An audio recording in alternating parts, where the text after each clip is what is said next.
The collapsed woman let out a dry cough. Her face grimaced at the smell of ash in the area, but her frown lasted only a moment. Then she said, "Those damned bastards." She looked up at the sky with a blank expression. She also said, "We shouldn't have trusted them in the first place." A faint voice echoed amidst the mountain of corpses.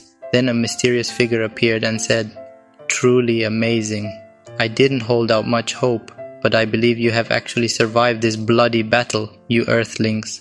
The collapsed man lifted his head as if he wanted to speak, but couldn't muster the strength to move. "Then, that being said, since you have kept your promise, it is time for me to fulfill mine. Tell me, what do you wish to come true?" As darkness loomed over the man's eyes, his weak gaze looked ahead. When he opened his mouth, blood spewed forth.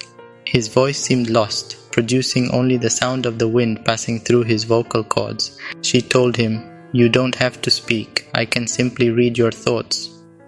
"So, do you wish to return to life?" He replied, "No." She said, "What foolishness. Your life hangs by a thread. So what do you want? Don't tell me wealth, honor, in this situation." Angrily she exclaimed, "How rude. Perhaps if you could achieve accomplishments today dozens of times more, but in your current state, I won't be able to fulfill your desire. Your soul doesn't matter, not even a single piece of your body. It can be restored." Then a heavy silence fell. The being moved due to the pitiful sight of the man bowing his head, then suddenly stopped moving. She then asked why he had requested something so bad in the first place. "You should have asked for your revival." The princess who had been watching this scene spoke, causing the being to pause. The being said, "You are of royal lineage." The princess smiled as if to ask why that was important. She replied, "That is true, Your Excellency Yola. The kingdom has fallen. The gates must have been drawn now as well. After everything he has been through, wouldn't it be better for him to die? Although the oath will make him lose his memories, this will only lead to a cleaner end. He will have a place to return to." Jola replied, "No, this child did not wish to return. He said he has no place to call home even if he goes back." These words moved the princess's heart. Perhaps she felt the spirit of companionship. With the kingdom's collapse, she no longer had a place to call her homeland. Although a few humans had certainly survived, their fate would not be different from that of livestock. The princess said, "Then why didn't you fulfill his wish? You seem to regret it." Jola responded, "How could I not?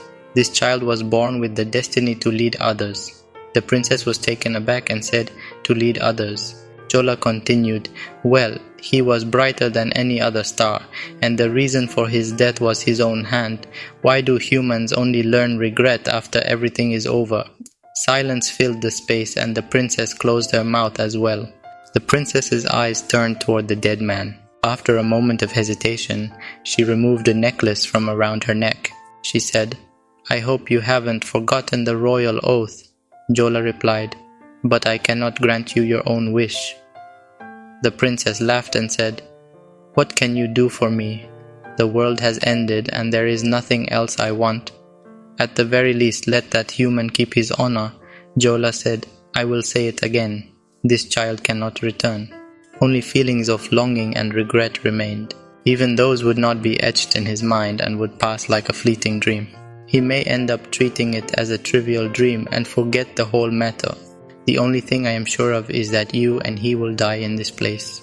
Do you want to fulfill this wish to that extent?" A smile appeared on her lips for the first time. She spread her wings and said, "Come closer, my children." Suddenly the princess's body became as light as a feather. When she noticed that, her vision became somewhat blurry. The last thing she saw was a blue shard rising above the man. Then Jola said, "I can't wait to meet you again." In a casino located in Gangwon province within the city of Sokcho, a young man looked down at the table with signs of tension on his face. The young man's throat was dry and his chin was wet with sweat as he said, "I bet everything on the number 0. After a moment, 2 people were outside smoking cigars. Suddenly, they heard a scream, and when they turned around they found the young man in a state of madness and rage. The man wearing glasses said, "Look at him, did he lose a bet or something?" The other person replied, "I think so, he has lost his way for a long time. I saw him for the first time 4 years ago." 3-4 years? but he looks very young. Yes, he must be in his mid-20s now. He was quite famous. Really? I have seen him several times, but he doesn't seem that special. He replied, yes, but I heard he was really good a year ago. The man wearing glasses wondered, what could have happened to this man to make him like this? He replied, who knows? He suddenly started saying he could no longer see or something, and it wasn't long before he became like this. The young man was frustrated and said, damn, why doesn't it work anymore? After feeling intense anger for a while, he tilted his head and looked at the sky and said, I need some money. The next day the young man went to a cafe. Upon entering, the employee's face turned pale. Then he ordered an Americano and sat down. The employee with glasses said, pay us in advance, sir. Then her friend said, it's okay, help with the coffee. After a while they prepared his coffee, but the young man intended to do something and with a sly smile he said, can you call the manager? The girl with the glasses turned and asked, what's the matter, sir? Suddenly he pulled out a cockroach and said, it seems there's a bug in my coffee. The girl with the glasses was shocked and said, impossible, there can't be something like this, sir. The young man shouted, are you trying to tell me that I'm lying? The girl with the glasses became flustered, and then her friend intervened and said, help me with this. She sat down and asked, what do you want? He replied, I demand compensation for emotional damages. As you can see, I have a weak heart. That's why I was shocked to find a bug in my drink. Then he placed the bug in his drink. If you want me to be quiet and not do anything at all, how will you compensate me for that, Miss Yu? Seeing the ugly smile on his face, she began to feel an anger she had never felt before. Then Yu took a deep breath. She pulled out her phone and said, you sent me some money when I was studying abroad. The young man replied, damn, I thought you forgot about that. He added, that's not all. I also sent you money when you were starving in a foreign country. Then you picked up a mobile phone and sent the money. He took out his phone and after checking his bank account, he said, $2,000, is that all? Are you mocking me? I've been putting up with all this until now, and you think I'm a beggar, don't you? When you were in a tough time, you only clung to me, no one else but me, and just because I asked you for some money, you treat me like this. Yu tried to hold herself together, but her eyes became wet from the feeling of betrayal. She started crying, saying, what happened to you? You were the one who helped me the most. But now how can you break something like this? Yu's words affected him, and he thought to himself in anger, it was all because of that. If I hadn't lost that, he had a special ability since birth. If he focused well with his eyes, living beings and things would glow green, and nothing would happen when he was near green lights. But if he got close to things that were a different color from green, more than half the time, something bad would happen. In other words, there was a 50% chance that something bad would happen. To test his theory, he went to the casino. In the first year, luck was on his side. One time he started with 100,000 won, and in just 2 days, he won 5 million won. Once he tasted the thrill of spending money, his life began to change.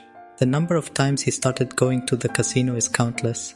The amount of money he began to bring in also increased. He even forgot everything about testing his vision and focused only on making money. However, since he started using his ability continuously, he began to suffer from migraines and insomnia. The green light that used to appear effortlessly now required 5 minutes of concentration to show up even slightly.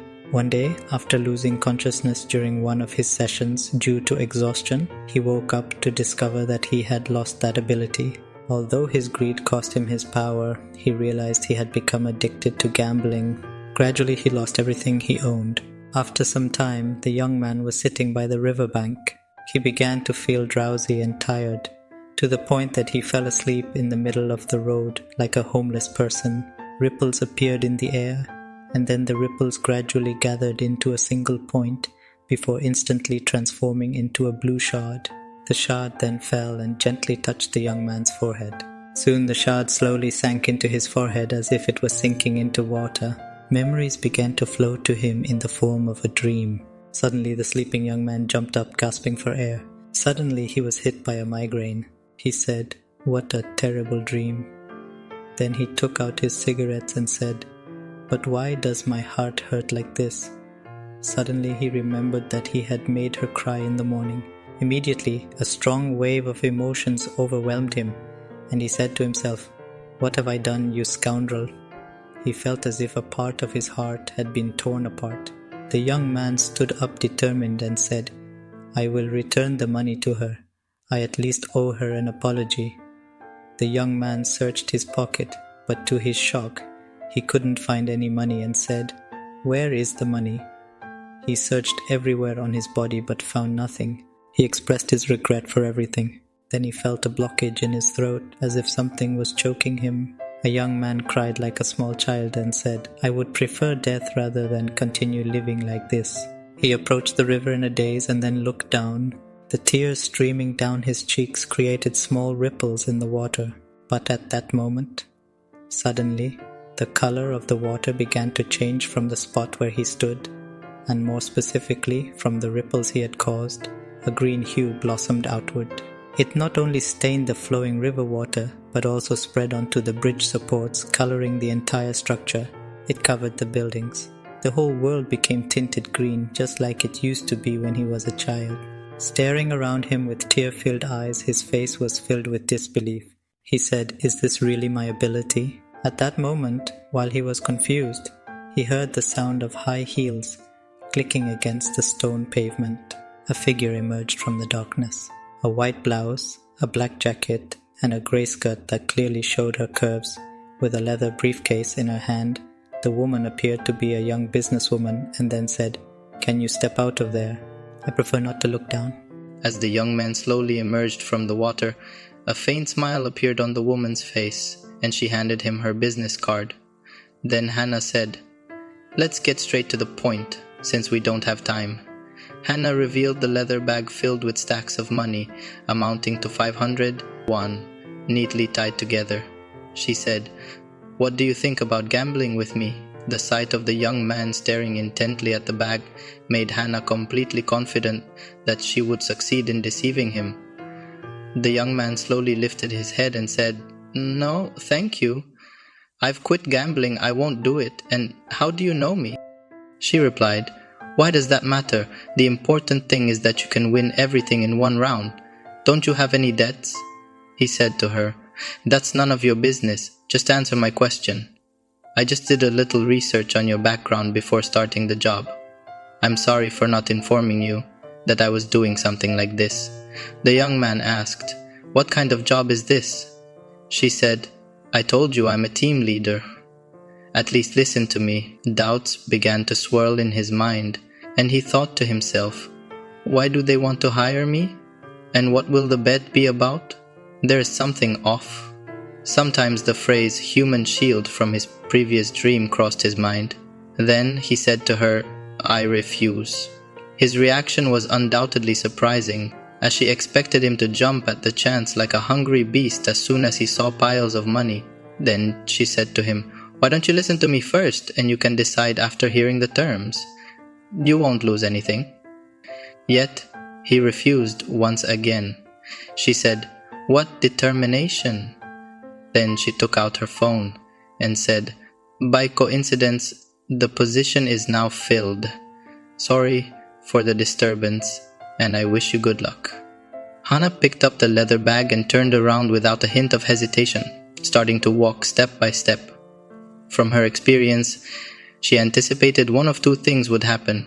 Either he would stop her immediately, or wait a moment before rushing after her. After that, the young man said, "Wait." Hannah smiled awkwardly and turned her head slightly. "Yes, what is it?" The young man replied, "As long as it's not a contract, I can listen." Upon hearing this single sentence, Hannah's train of thought came to a halt and she said, "What?" The young man continued, "I want an invitation, not a contract." In the dream, he kept fighting repeatedly in despair until he finally met his end. In his last moments, he asked Jola for something. He wanted to start over. It was the first time he felt that way, but in that dream, everything began with his encounter with that girl. When the young man said he wanted an invitation, not a contract, it completely shattered every scenario she had planned. Hannah's smiling face vanished entirely, the way she spoke changed, and a hint of hostility appeared in her tone as she asked, "Are you from that side?" Seeing the woman abandon her polite demeanor, the young man also spoke casually, "You're starting to know the answer to your question." Hannah interrupted him. She had set the young man as one of her targets 6 months ago, and until now, he hadn't acted strangely in any way. Moreover, even if he had crossed over to the other world just once, there would be a mark on his body, but she felt no such mark on him, which was clear evidence that he had no direct connection to the other world. She then asked him, "Tell me who contacted you before me." The young man deliberately changed the subject. Everything he had said so far about the invitation and the contract was known to him from his dream. He told her it was unimportant. The young man's response left Hannah puzzled, and she said to him, "Unimportant? Even though you know the difference between a contract and an invitation?" He had just said everything as his feelings urged him. Since there was no way for Hannah to know the truth, he thought it best to let her misunderstand. After all, this was his only deceptive weapon against her. He said, "The important thing is that I want an invitation, not a contract." Upon hearing this, Hannah took a deep breath, feeling as if she had been swept away, and said, "Aside from that, tell me why you want an invitation. Because I am not interested in taking a contract and then living as a slave." A young man simply replied to her. Then she said to him, "Tell me why I should use my precious invitation on a worthless gambler." The young man responded, "Because you might regret it if you don't give me the invitation. You said you are the manager of the Shinyong Kim Hana Pharmacy. Shinyong is known for continuously developing new medications in recent years. It has to do with that world, right?" The young man's attempt to win her over was successful. Kim Hana was trying hard to maintain her calm expression before it crumbled. Then she said, "Nonsense. What can you do about that? Do you think people will listen to you? You're a gambler." The young man replied, "Well, I think you're right, but will your superiors think the same way? You can't complete a simple contract and you can't keep an important secret. I'm sure they will love you." Kim Hana dropped her false demeanor. She said to him, "You scoundrel." The young man knew that receiving an insult from a con artist was no different from making them wave the white flag. He then said to her, "Of course, I don't want to go that far. You just have to give me one invitation." "Oh," she responded, "the contract and the invitation are two completely different matters. With my authority, I can only complete contracts, but not give an invitation. Didn't you say something about your precious invitation a moment ago?" Kim Hana bit her lower lip. Then she said to him, "I'm not lying. I need to get permission to give a regular invitation." After catching her breath, Kim Hana opened her phone. But before she pressed the call button, she muttered, "He seems too talented to be a slave. In fact, he's more like an expert who has spent years in that field." Changing the contract to an invitation was not an easy task. No matter how polished her words were, it would be difficult to escape blame. As a professional woman of influence, Kim Hana could not afford to have her record tarnished. Then she spoke while her phone was still on the call. "You must agree to 3 conditions." The young man wondered what the conditions were. "First, you must swear that you have never entered that world before," he replied. "That's easy. Second, I want you to tell me how you knew all those things after I give you the invitation." "I can't do that." The young man immediately refused. "What makes you think I will tell you? I have nothing to say about them." Then she said to him, "What if I gave you a special invitation?" "A special invitation?" This phrase piqued his curiosity, but he shook his head. "No, maybe if I trust you more in the future, I will tell you, but not now." Since he was not 100% sure about Kim Hana, he left room for discussion. Then the young man said to himself, "It is better to keep my dream a secret." Kim Hana raised her head to the sky, and let out a long sigh. It just felt nice to begin the day. Then Hana said to him, "The last condition, after you successfully entered that world, is that you must negotiate with me before anyone else, no matter what. Do you understand?"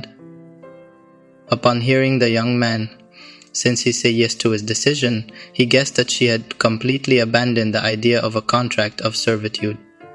After evaluating his options, he made his decision. He said, "I agree." Kim Hana put her phone away, then sighed again before finally reaching into her pocket. When her hand came out of her pocket, there was a seal placed in the gaps between her fingers. The young man asked, "What is that golden seal?" She tightened her grip around the golden seal. Then she rushed towards Seol, as if she were going to devour him immediately. With a frustrated shout, Kim Hana grabbed Seol's arm, which was pulling back, then pressed the golden seal onto his palm, and immediately a bright golden light flashed.